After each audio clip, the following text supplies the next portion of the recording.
to go to my topic, I will start with Gorbachev and what happened. I'm not speaking about his perestroika or whatever it is, but what NATO and United States promised Gorbachev. Gorbachev arrival, gradually with so-called perestroika, whatever it is he's talking about, United States, NATO, promised in one of the major topics that Gorbachev was discussing as a Soviet leader with United States specifically and certain German establishment on German unification. United States and NATO promised Gorbachev, if he allows German unification, that NATO will not expand into other parts of Central Europe. Once, because it is DDR, is the 10th industrialized country was, once Germany unified, NATO continued to expand. And they just ignored that agreement with Gorbachev. They pushed around. Immediately after that, Soviet Union disappeared, and other countries who are Warsaw Pact countries gradually became member of NATO. In Yeltsin's time, it was the worst time in the history of Russia.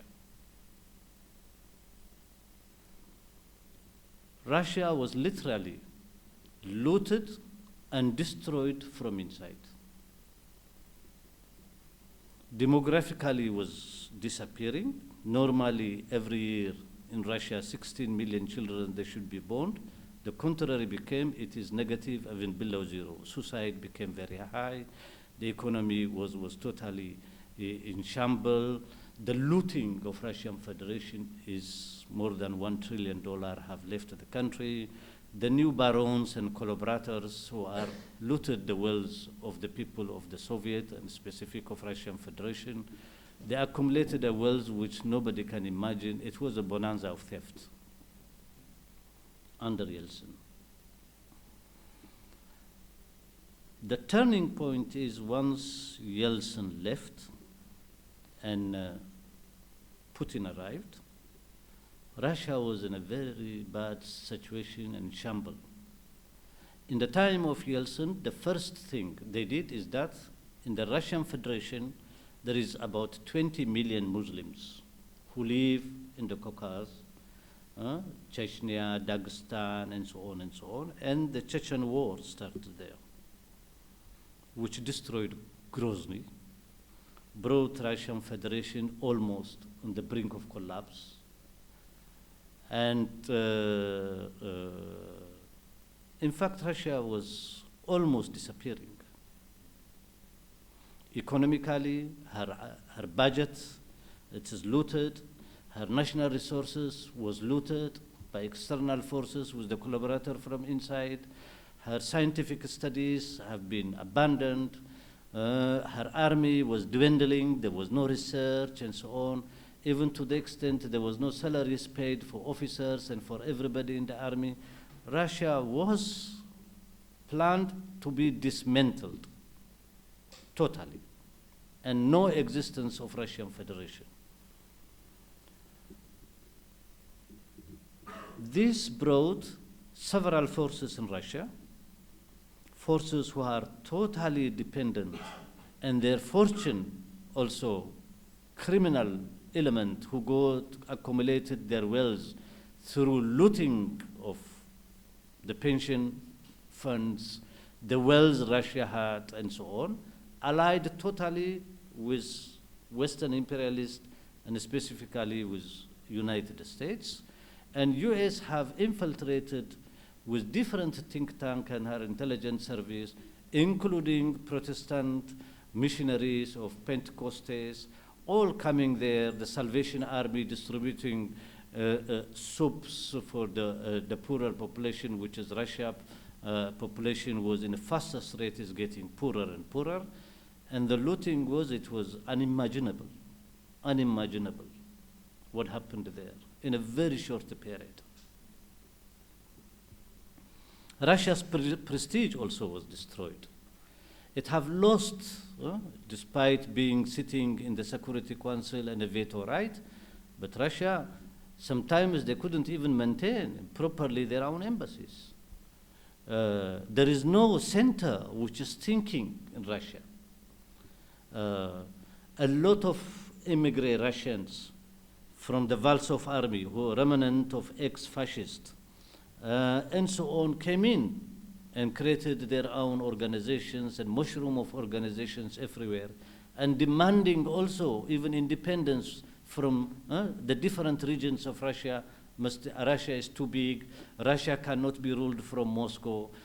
Must be decentralization. The decentralization means it's totally the Yugoslav scenario. There must be different Russian states. There are intellectuals who are paid, who are dishonest intellectuals, writing saying that the Ural must be its own government, it have to have independence, and so on and so on. So Russia was in a very bad situation. It's the biggest country in the world. It is the only country who have the military capacity to frighten United States. But at that moment also, research and knowledge was absolutely denied by Yeltsin regime. And so a lot of scientists, they became redundant, to the extent that Soros was paying for Russian scientists' salaries. No? They were afraid that the scientists will be used by other countries, or they will be smuggled out from the countries. Some of them even they died in a very miserable situation. Once Yeltsin era was over and Putin arrived, Putin is a specialist in Germany. He spoke very eloquently German language, and he is also co-chairman of what they call German Russian relation. He says that it is German-Russian relation must be strengthened. Schröder of the SPD leader have a committee and a think tank in Germany which they call German-Russian relation. Segment of German bourgeoisie wants to get rid or to get independence from the dollar oil. The dollar oil, the Arab oil is the dollar oil, is led and controlled by United States. Germany wants to have its own access to energy. And Putin understood that. And he initiated this dialogue. But still Russia was weak. The income of Russia, national treasury was Russia was $200 billion was indebted. And it's a bankrupt state when he arrived into the government. Yes, Russia is a rich country in the world. It has heavy resources, but it's rich nominally with a poor population. In fact, Russia, after the Soviet Union, Russian GDP became as equal as the Netherlands GDP, as Holland. So the decline is the fastest decline in world economic history. What happened to Russia? Russia could not defend her friends because Russia also is weakened inside. You can only defend yourself when you are strong at home. Her friends became in a very difficult situation outside Russia. The so-called Russian friendship, Russian prestige in the continent of Africa, in the Middle East, everywhere dwindled. Fortunately or unfortunately, the Iraq war, it gave Russia the unintended consequence of American imperialism. When they invaded Iraq, the oil was $35 in the world market. The first attack in Fallujah and killing 6 American Marines, it brought the oil in the same day to $75. The unintended consequence, the Iraqi resistance, it saved all oil-producing countries in the world. Venezuela was in debt. Algeria was in debt of 20 billion. Libya was in debt. Let alone Saudi Arabia was in debt. All of them, they were in debt. The Iraqi resistance and the rise of the petrol price, dramatically, it changed the balance of forces. Russia could pay under Putin all her debt, and in a few years it had a very huge surplus. Now the price is low after 2008. Between 2003 and 2008, until the crisis, Russia could recover. Yeltsin could reorganize, arrest those thieves who are connected outside, rebuild the institutions of knowledge, particularly in the military technology and so on. In fact, brought Russia into a better condition. A lot of wealth came in the country. Russia could function as a state. Russia was thinking a new policy and understood that is NATO and United States specifically wants to destroy Russia. The relationship between Germany and segment of German bourgeoisie and Russia also envisaged and continued with the idea of the Germans to make sure that they will be independent from the dollar oil. Russian gas was passing through Ukraine, and other 4 pipelines were envisaged, would have finished now in 2015. I will come later on to that. And one of the pipeline is supposed to pass through Syria, and why Syria is in crisis.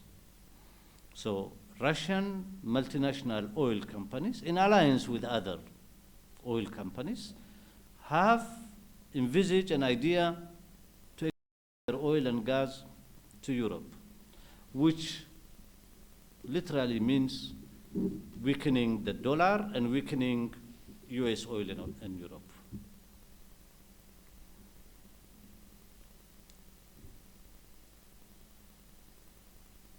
As Brzezinski, in his book of The Great Chessboard, the several American intellectuals envisage a new world order. The first one was Fukuyama, which also wrote in this book. Fukuyama said the end of history, United States is an empire. Those who disagree with us, they are losing the history. The world will not be as before, and United States is an empire and it will remain the leading empire. Those who disagree, they have to commit suicide or have adjusted themselves to this. It was a very popular book which demoralized a lot of lefts and those who look for independence another way different from what United States designed for the world. Immediately after that, another one disagreed with him, a professor. He says, no, yes, there will be contradiction, but this contradiction will not be as before on the basis of classes and ideologies. It will be on the basis of culture and civilization. A late professor, Huntington, He wrote his book, which is called Clash of Civilization. There will be contradiction, but there will be contradiction on the base of civilization, and divided the world on the seven part.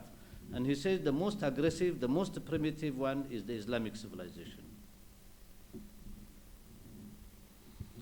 The most rational one, and a very shrewd, intelligent bourgeois, American bourgeois theoretician, Brzezinski.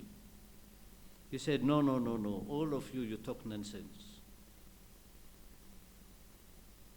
United States, in order to be the only one in the town, it have to envisage a policy which is called Euro-Asia. Euro-Asia constitutes 80% of humanity. 60% of humanity lives in Asia. The remaining in Europe. And he says, anybody who dominates Euro-Asia will dominate the world. Africa will fall in their hand, and Latin America and so on will fall in hand easily. And in his strategy, he says, we have to make sure that no competitor have to develop. United States must be the only arbiter and the only force in the world. We cannot afford competitors to come and to create difficulties for us. And these competitors, he says, we have to forge them and dominate them from above. He analyzes Europe. Europe must be built on the basis of the French and German alliance. Added to it, he says, for Central Europe, Poland is the pivotal state. And after that, Ukraine. This, France, Germany, Poland, Ukraine. This, there will be the anchor states of Euro-Asia. And he envisaged the main purpose of the book is that to make sure gradually, through NATO and through Asia, the dismantling of Russian Federation. You can read in his book vividly. It's a declaration of war.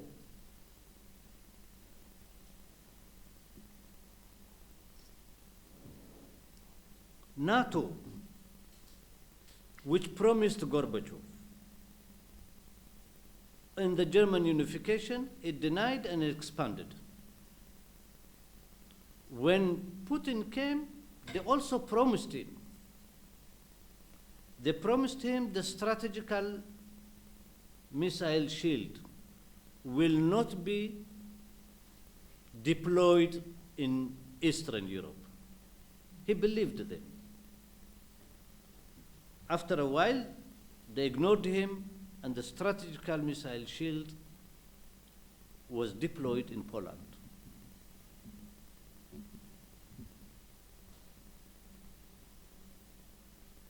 Russia must think. I'm not speaking now why Russia is intervened in Syria. I wanted to bring you there. What forced Russia to do that?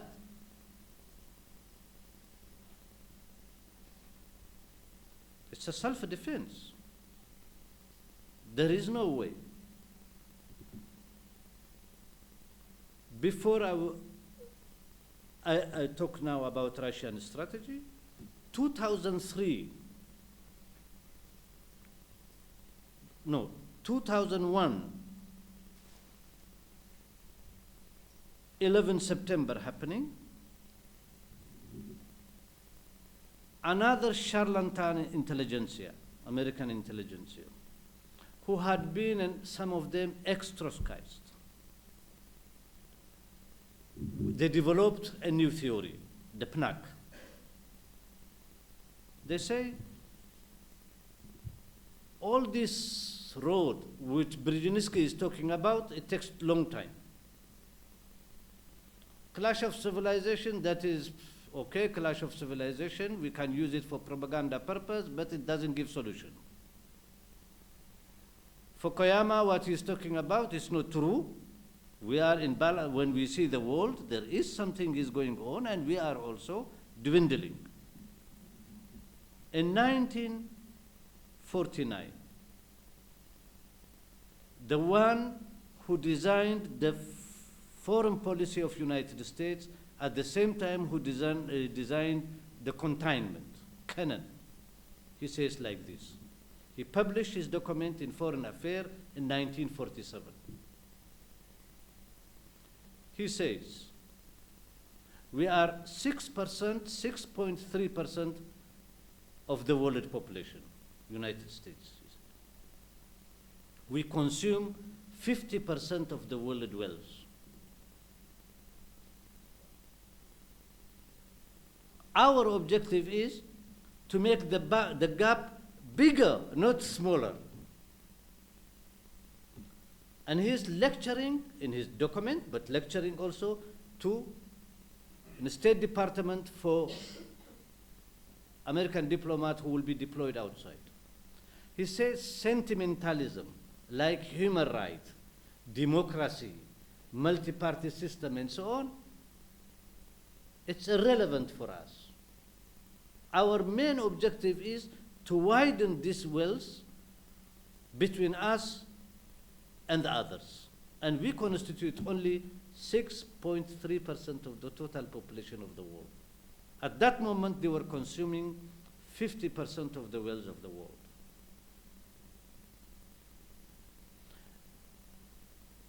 On the eve of the war against Iraq, he became 92 years old. He protested against the war.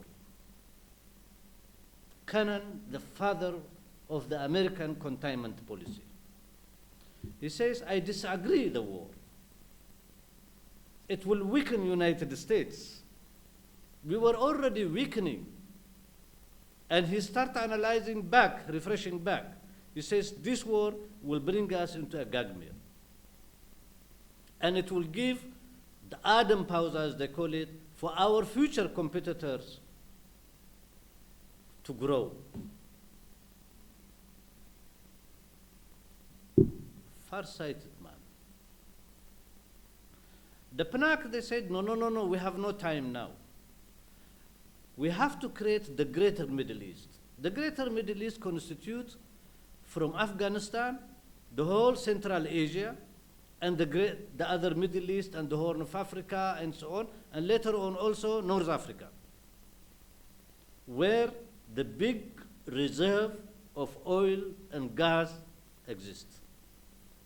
Imagine if all of you want to drink water, and I'm the only one I have the pipeline to open the water and to close. Of course I will dominate you.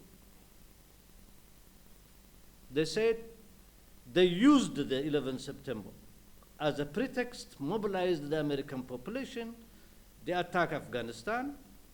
They took over Afghanistan. Immediately they went to Iraq and they destroyed there. Did they achieve their policies?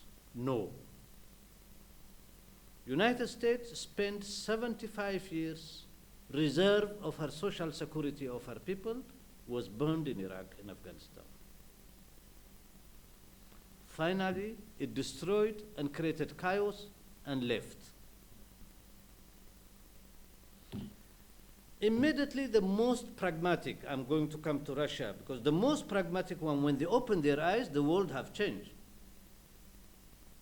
The Chinese who are walking like turtle.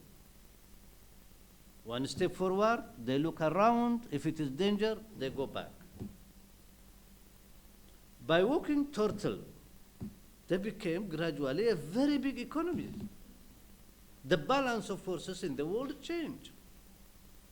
The biggest economies today in the world, it's in Asia. The most dynamic, Korea, Japan, India, the ASEAN countries, and China. They told him, these crazy people like the PNAC, they have wasted our wealth and our time. Now we are facing in one side Russia, on the other side China, On the other side also, Brazil came with another issue, Latin America, and so on and so on. Obama was forced to declare the US policy from now onward is no more focusing only on the Atlantic, but we are an Asian power. In Bali, he said, United States is an Asian power. And finally, also, as he promised, he have to pull out his troops from Iraq. And gradually also, after he didn't succeed in Afghanistan, he pulled certain things, concentrating and encircling China on the other side. And pushing NATO to Ukraine. The first test for Russia came, Georgia, the color revolution. The color revolution engineered by United States, subsidized by them. The purpose was to bring Georgia into NATO and to put the strategical missile shield in Georgia. Putin answers to that. The answer of it is that the recognition of Estonia and another small part of Georgia.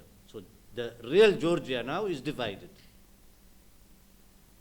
And Russia recognized these two separate states.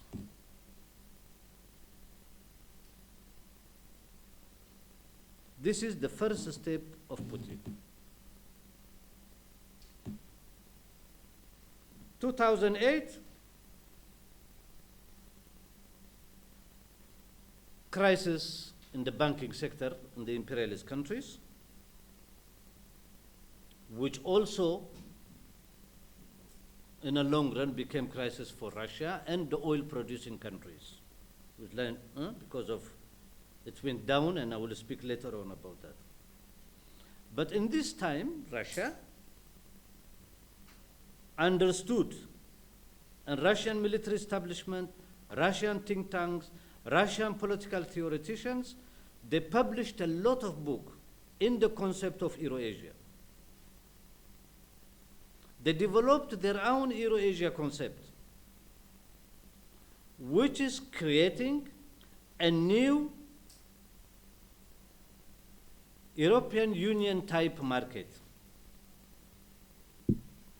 NATO have already taken the Baltic states, whereby a lot of Russian minorities in certain Baltic states, in Estonia, for example, they don't even have the right to vote. So it is surrounded already. Russia, it created an organ with China, the Shanghai Group, which involves China, India, and so on, now is becoming bigger. And the Euro-Asian economy, which is with the old Soviet states of Central Asia. And gradually, Iran.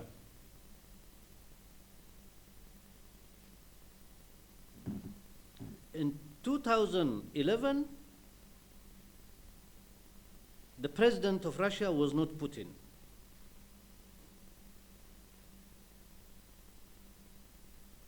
It's a person which he groomed. And this man, in the war against Libya, he could have put veto. Putin criticized him for his weakness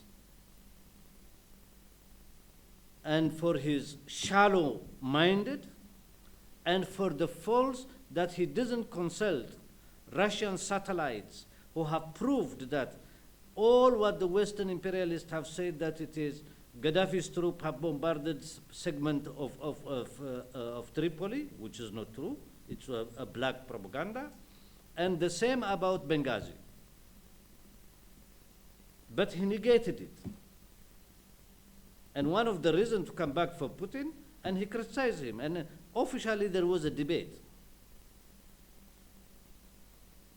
We are not speaking about Libya and who created that crisis, the Mediterranean concept. Immediately after that, the Syrian crisis started, rollback. United States wanted to roll back two major countries. One, as I have told you, Obama said that the Asian line, to create a false alliance between Vietnam, the Philippines, Brunei, Japan and South Korea as a shield against China, with a pretext creating a conflict in some islands and some resources. At the other side is Australia. United States puts what's called the Asian Strategic Missile Shield in the name to stop North Koreans. And this shield is in Australia, in Taiwan, in Korea, Southern Korea. Another alliance, Brunei, Vietnam, Philippines, and Taiwan, by creating contradictions, unnecessary contradictions. I'm not speaking what the Chinese are doing there. This is one anti-China line. The other is that the Urguz area in China, Turkish-speaking Chinese. It's the biggest area. The Turkish-speaking area of China is as big as Western Europe. And it connects China with Central Asia. From this perspective, Afghanistan is a very important strategical place. In that region, who is the ally of China is Pakistan. All the relationship they have created, and China have built a very important harbor in Gadwar. It was in my book, in the strategy on there. China understands that she needs oil, and almost about 70% of Chinese oil, it passes through the Malaga Canal. United States, benefiting from the crisis of tsunami, they have built in Aceh a military base. Aceh, if you hold Aceh, you close the Malaga Canal, which means you choke the Chinese. As answer to that, Chinese develop refueling and harbor in Sri Lanka, in Bangladesh, and the modern container harbor in Gadwar in Pakistan. And the relationship, Russia started looking east economically. Instead of looking west, is looking east. The trade between China and Russia increased, and the relationship in these countries based on the mutual understanding between Beijing and Moscow. Now, to come on Syria. Russia, the Soviet Union, when the Soviet Union, the main strategy of the imperialists was to chase the Soviet Union from Africa and Cuba. And for that, they created what they called the Safari Club.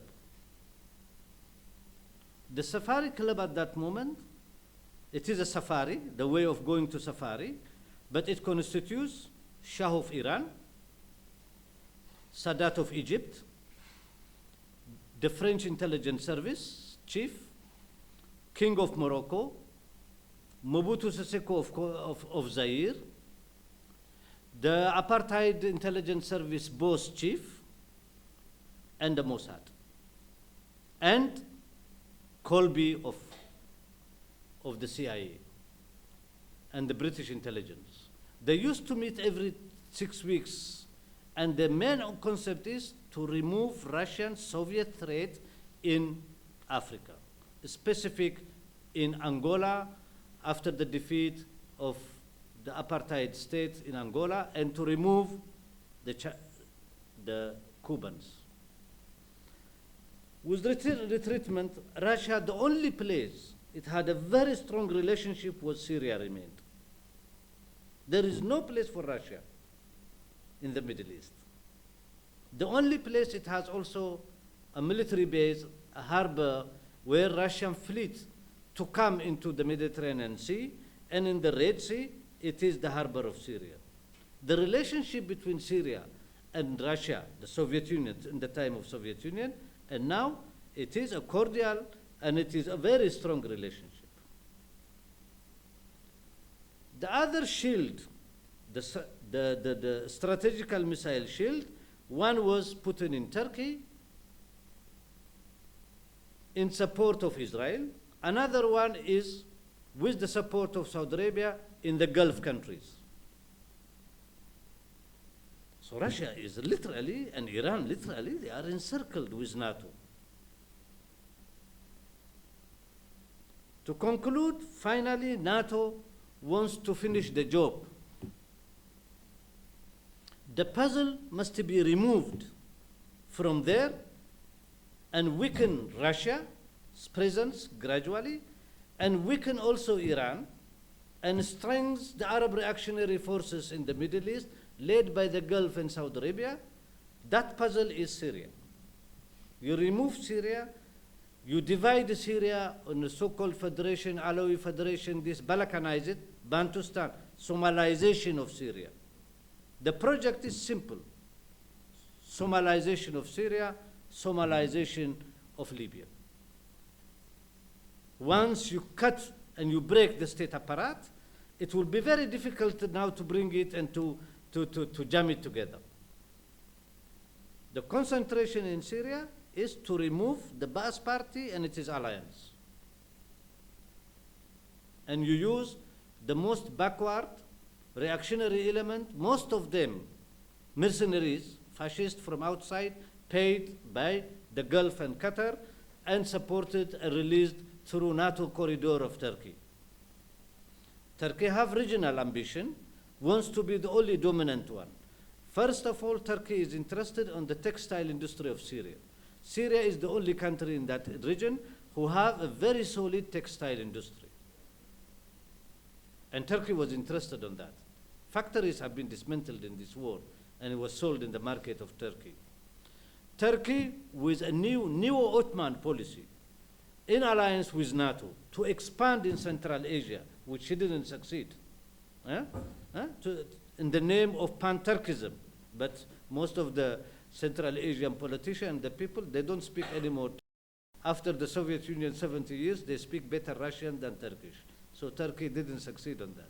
United States built in Istanbul and CNN in Turkish language. When you go only, you find it in Turkey. When you open, the only CNN you see in Turkish language is stationed in Ankara to broadcast to all these Turkish-speaking countries. The other concept NATO wants to put a strategical shield in Georgia, later on in Azerbaijan, which is plays two roles, one against Iran, another against Russia, which Russia warned Azerbaijan, and it didn't succeed in Georgia. The final is the push to Ukraine. As Brzezinski says, the border will be Ukraine. Ukraine, a very rich country, very big country. It has a very big agricultural capacity. 92 million hectares is in the hand of the British agribusiness. Everybody have taken over, using fascists and so on, overthrowing the legitimate government which have been elected and so on, and pushing. That's why Russia immediately, through referendum, they have taken Crimea. If Russia loses that, they will never have any marine fleet they will be finished.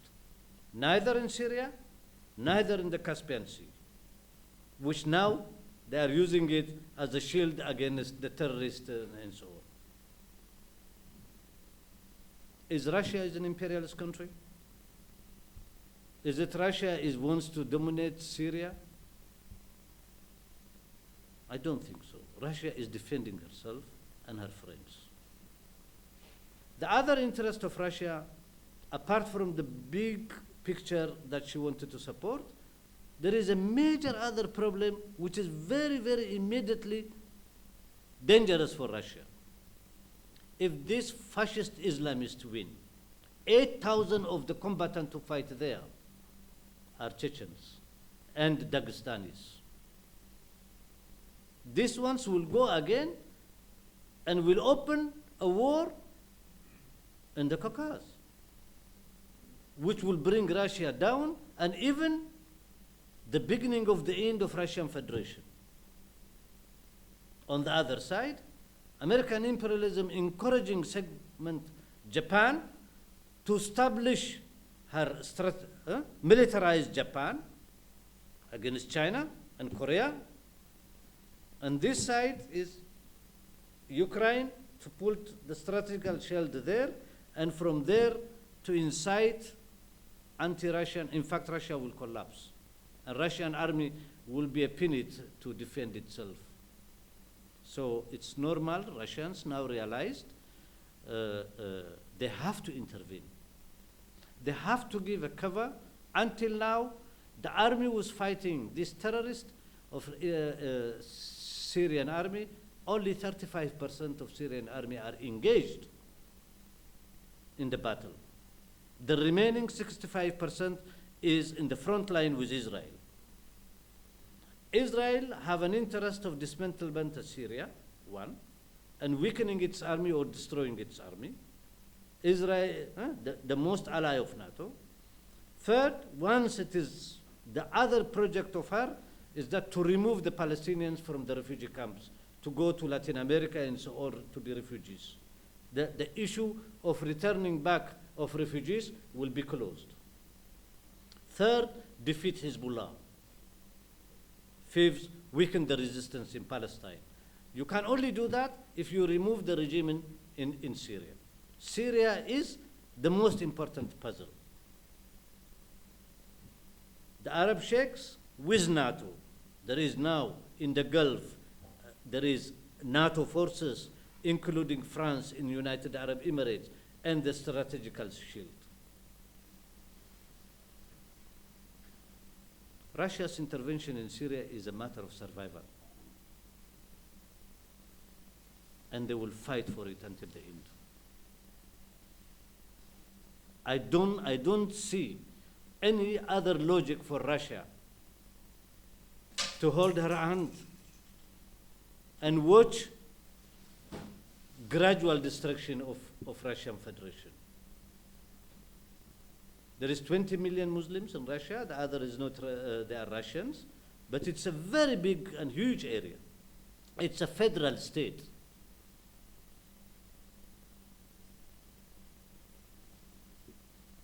Conclusion. The unipolar world, which United States envisage, gradually is collapsing. The existence of the BRICS, the development of the BRIC Bank in South Africa, the sympathy for China and Russia and others in the UN and the UN bodies, which had been dominated by United States. It is a bordel house, but at least now the other side, they could use their veto. In concrete, the contradiction in Europe. In one side, German imperialism envisages Central Europe, it is her backyard, which have benefited. The only country who have benefited with the collapse of the Soviet Union and the Warsaw Pact is only German imperialism. In economic term, in a strategic term, it's German imperialism who had benefited. In this, the so-called House of Europe, which doesn't exist for me, the relationship between France and Germany, because of the objective and subjective condition of the two countries. France is weakening within this house. And from that perspective, the French envisaged what they call la Grande Méditerranée. And that's why France was in the front line in attacking Libya. France's interest in Syria as a former colonizer is the same concept of La Méditerranée. When Sarkozy was elected, he invited all Mediterranean countries, including Israel, Cyprus, Greece, all of them, they were invited in France. And all the African side also, they are invited. In order to strengthen herself and to be stronger as Germany in the European house, she needs also her shield. And that is the Mediterranean, which is not strong, and she didn't until now. I don't see, it's not yet materialized, because United States have all it is based everywhere, from Malta, Portugal, Spain, Italy is a Bordeaux house. American military bases everywhere, like Pisa. Everywhere. And United States pays 75% of NATO. What my conclusion is, war is politics with other means. Imagine I come and I say, this trouser is yours. I say, that's mine. You said, no, I have the receipt, I bought it. But I want to take it. What option I will have? I have to force you. I have to fight with you. I have to beat you.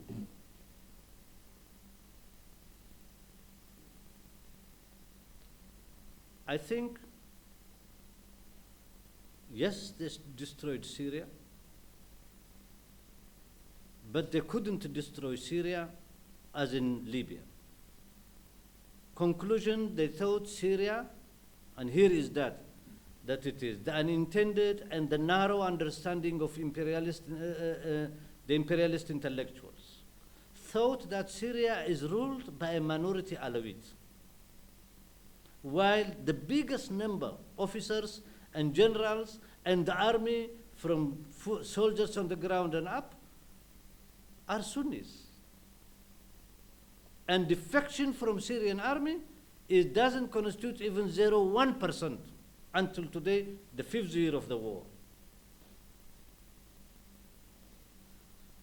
As long as you don't defeat the Syrian army totally,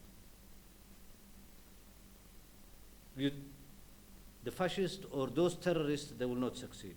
Now a combination of Hezbollah, Syria, and now recently, to conclude, I'm sure of that, Iranian army will come in Syria.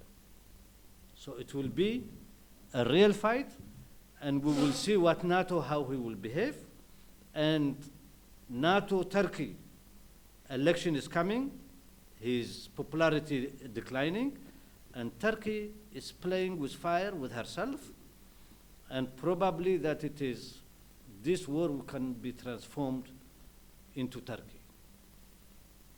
And the issue for us will be the anti-war movements must be reawakened. They should not only speak about refugees. There is the spark. War, it starts in unknown spark place. And this small spark can develop into a big war. Yes, we are now between an aggressive, weakening imperialist force and other forces who are defending their existence. It's not an inter-imperialist war. It is national independence, those who wanted to defend, and those who wanted to roll back and to defeat and bring them into a neo-colonial situation. This is the way I see it. If you have any question, I will answer.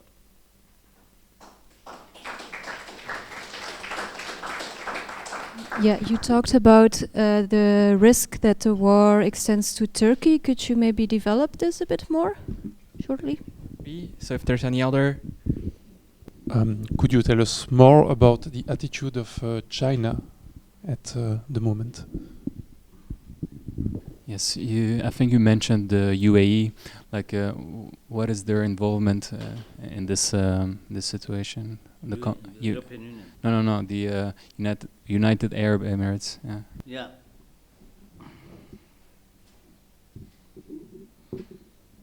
Turkey ruling party and ruling class. Not all Turkish ruling class agree with the ruling party now, the Islamist party.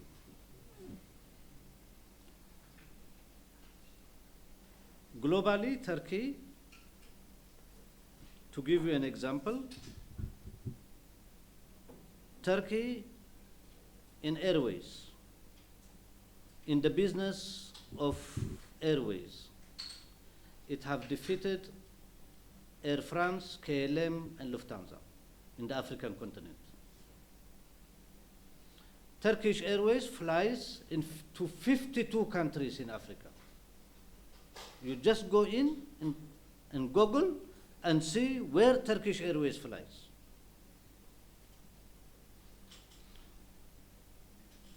Turkey have taken and dominated the airways industry.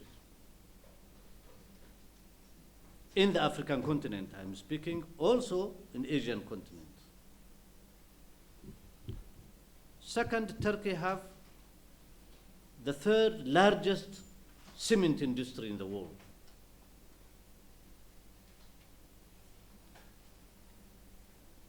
And in this, you see Turkish presence everywhere in the African continent.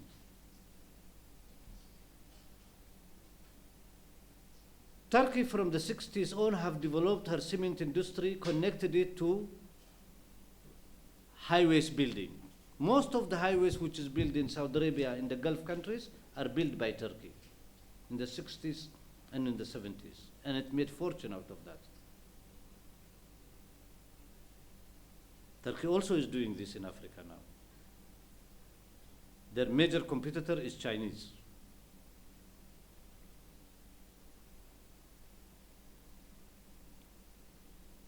Turkey double face a strategy in her diplomacy. To give you an example, there is now in Turkey more than 7,000 Somali students given a scholarship in Turkey. Why Turkey does that? Turkey have a new Osman policy to the Muslim world and attracting Muslim students, Somalis, Malians, and so on, Indonesians, Malaysians, to bring the old glory or things using the old Osman policies. The other character, there is Turkish capital also invested in textile industries. I don't know if you have seen in French documentary, there is Arte. On the in Ethiopia, Turkey is now, it is reallocating because of the labor price is cheaper. Like a lot of multinationals in textile industry, they are allocating their industries to Bangladesh and so on and so on. Now is they are allocating to Ethiopia because labor force is almost negligent. There is nothing. It is slaves. They pay them peanuts. Turkey built a big textile industry in several African countries. But when I say Turkey, it played double role. The Turkish bourgeoisie wants to dominate the Middle East and to dominate the Middle East market. From textile industry soap industry, shampoo industry, and also in the industry of producing materials for hospitals. Turkey have a very good industry on that. Turkey is an industrial country. It's not a third world country. And not only that, in banking and also in insurance they have involved. So Turkey wants to penetrate these markets. It promotes that. It promotes it in the beginning being solidarity with Palestinians. You have seen his speech with attacking in Switzerland, attacking the Prime Minister, ex-Prime Minister of Israel, which created for him a very big basis. Turkey was seen, until this Syrian crisis, was seen as the Mecca of the Muslim world, the new alternative. But the Syrian war exposed Turkey and the Turkish establishment.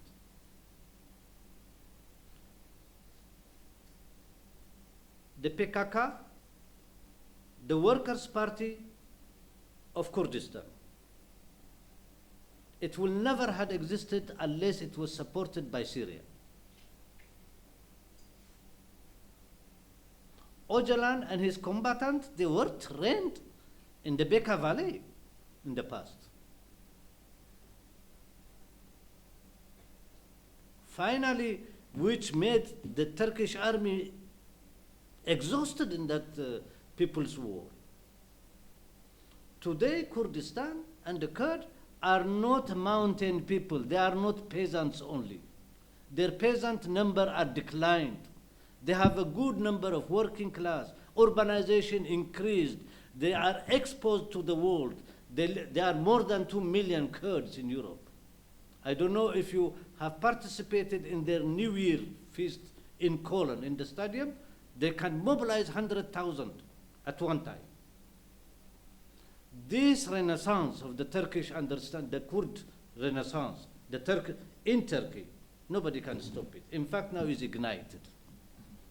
So Turkey, it opened another front inside Turkey. And People's War, it will exhaust the Turkish army. The Turkish army is part of the people. As the army have classes, as the society have classes, they will exhaust, and their other majority in the army, they will join the population, mentally at least. You cannot use now, you can create, but it is whether they succeed, I don't know. Turkish chauvinism against Kurdistan and Kurdish. That will be very difficult. Not 1960s, where most of the Kurds are rural people and so on and so on. No, you cannot create now. Second, Turkey have strong economic relation with Iran. Iran have a key on Turkey.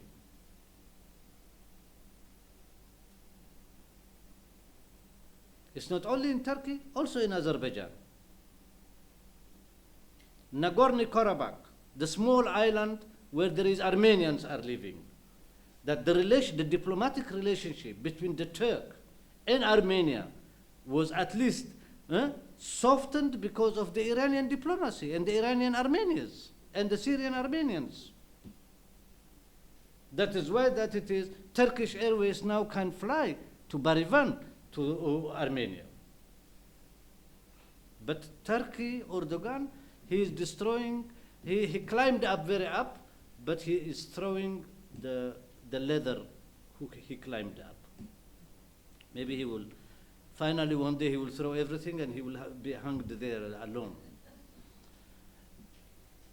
The other important thing for Turkey's understanding, to bring that it is the way they analyze themselves, the weakness of, in the past, Turkey wanted to join the European Union, and there is one competitor and one main enemy is against Turkey, is Greece. But Greece now is in coma, weakened.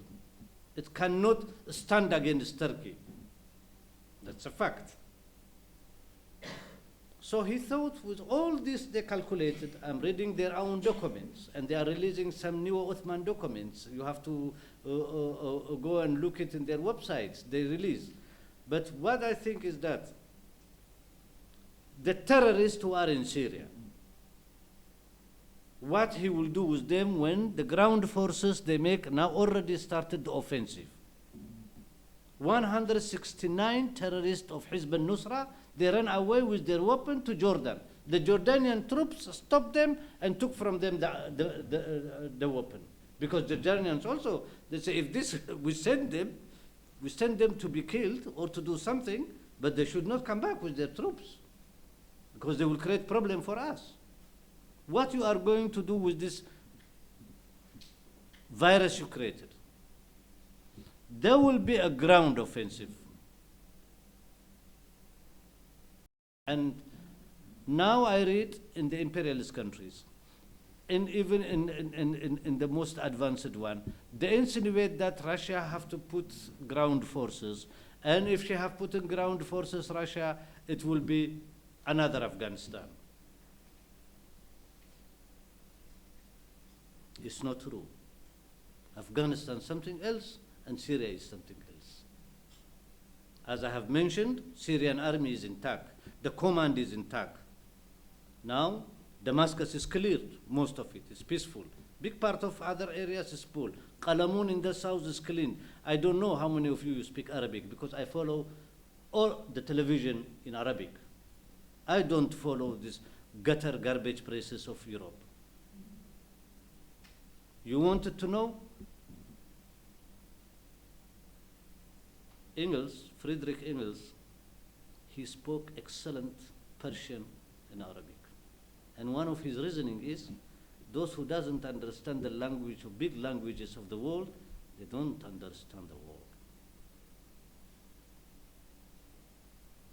You can translate it and twist it as you want, but the reality is that the media here tell us whatever they want.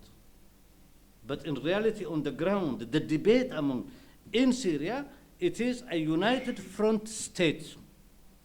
All patriotic forces, the political parties, including the communists, are part of the state to fight an anti-terror and anti-invasion forces.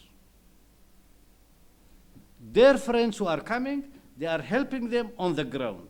You can only lose a war when the balance of forces inside the society is not the same. In Afghanistan, it is through terrorism they could win.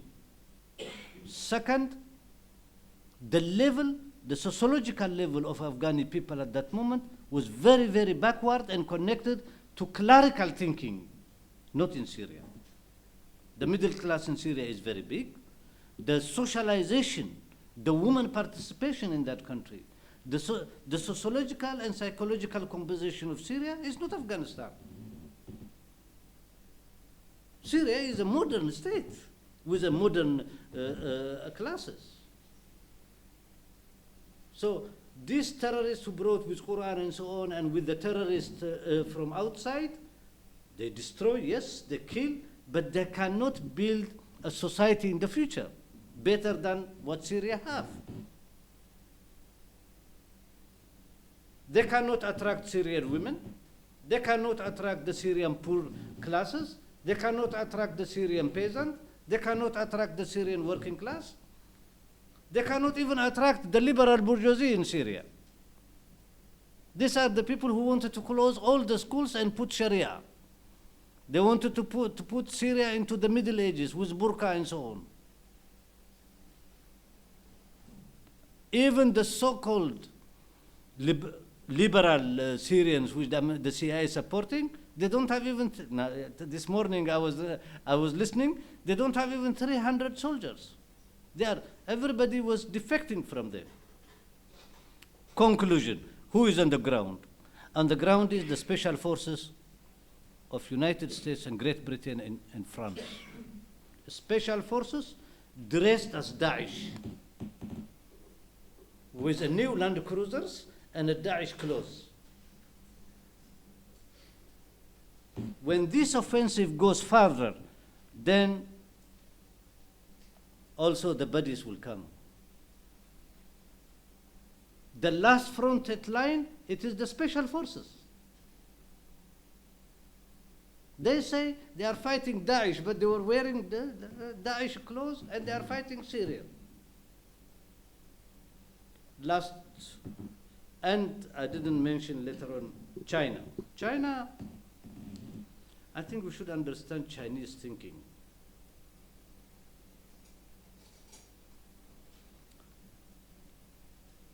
If you study physiotherapy in China and you study physiotherapy in Europe, the logic is not the same.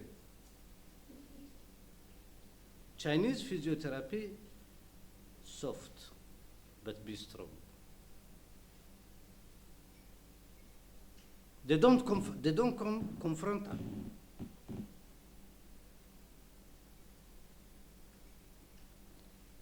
As the Chinese says, and this is the base of their military and diplomacy strategy.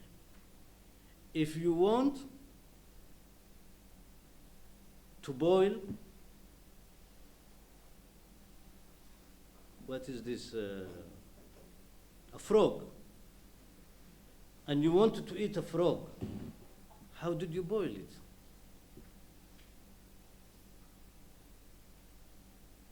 First you put a cold water, then you put the frog, then slowly you warm the water, otherwise it will spring and go. Until it exhausted its energy and is not able to jump. And then it will be delicious. Chinese diplomacy is the diplomacy of frog.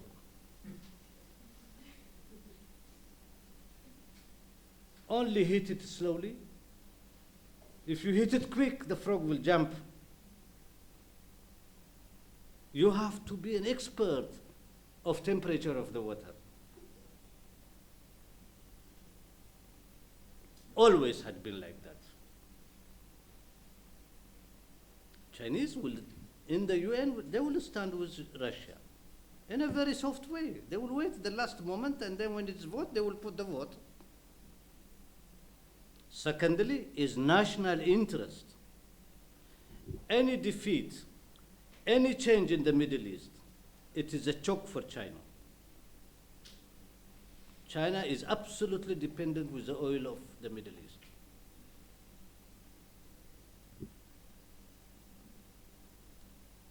The other is Emirates. Emirates, this is a colony. Primitive Arabs. There is nothing called Emirates before.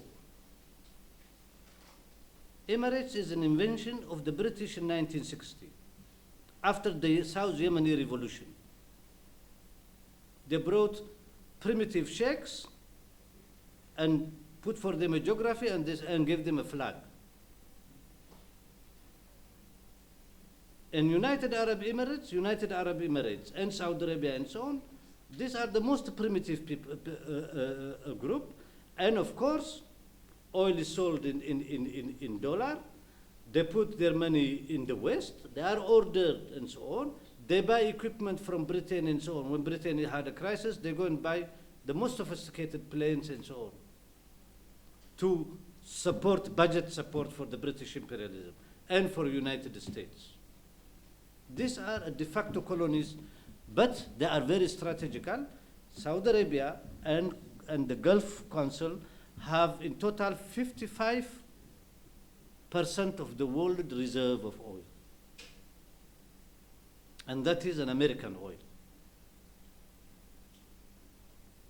Finally, United Arab Emirates, united on what? These are sheikhs. There is no constitution. There is no citizen. This one man is ruling here and his family. Finish. And there nobody speaks about them, democracy and so on and so on. And if you wanted to know about United Arab Emirates, go to Avenue Louis. The most important hotel there in Avenue Louis, the third and the fourth and the fifth floor is rented by a princess, with her servants. Was She left. She was angry on the Belgium. She said, yeah, she said they didn't respect her. And she left. She spends 20,000 euro every day, only for hotels. Huh? These are. So very important here, I conclude. In the Arab world, 3 countries are very important. Iraq, Syria, and Egypt. Little bit Yemen, it is still is backward and it is in a war. These are the major. And these are the 3 they wanted to destroy. 2 they have destroyed. Syria is still fighting, and Egypt is almost in coma, going to coma. Other information, Syrian Sea, they discovered a lot of oil and gas. The other important thing, Iran wants, and Iraq, they want to open the old Syrian pipeline, which brings Iranian, which Iran wants to connect it, and Iraqi oil into the Mediterranean and directly to Italy. So NATO war basically is not only against Syria and Russia and so on, is also against Europe independence of having another alternative of energy. That, like Japan, is totally dependent of dollar oil. And one of Japanese fascist reasoning when they invaded Indonesia and captured Malaysia is to be independent, to have their own oil. I am sure that in Europe there are forces who wanted to have to be independent from the dollar oil. What does it mean, dollar? That every country now in the world, including here in Europe, you have to deposit you have to have a dollar account. When you buy oil, it has to be paid only by dollar, and it has to be insured by American insurance company. And there is a lot of Europeans who are irritated at that, specifically Germans. This book is called Victory.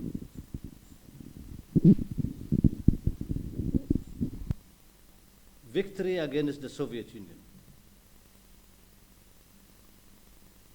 The Reagan administration's secret strategy that hastened the collapse of the Soviet Union. It's not censored. It is printed in the time of their triumphalism. Victory, the war.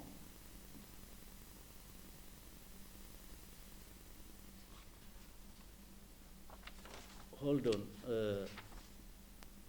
1994 was printed.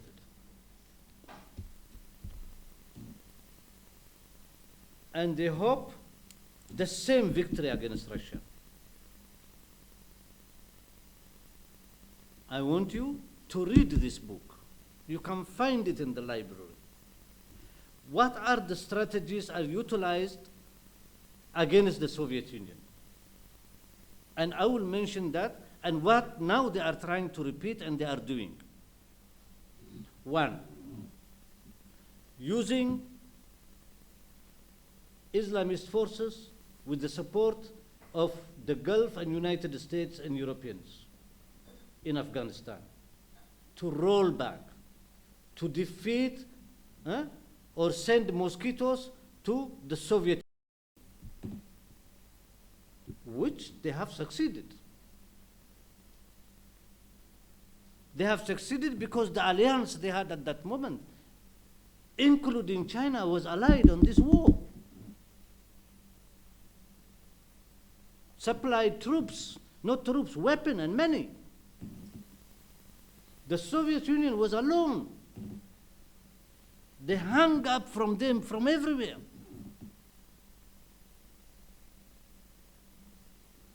The condition today is not the same. The same medicine is also made for Chinese. So Moscow and Beijing, they have national interest to defend. So I want you to focus now.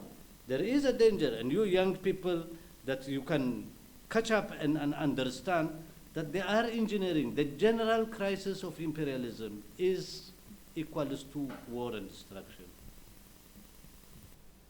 I think we should learn, we should see, and we should study more what happened, the crimes that happened there. Then we can balance. You are a young generation, you are new. And I find that it is your task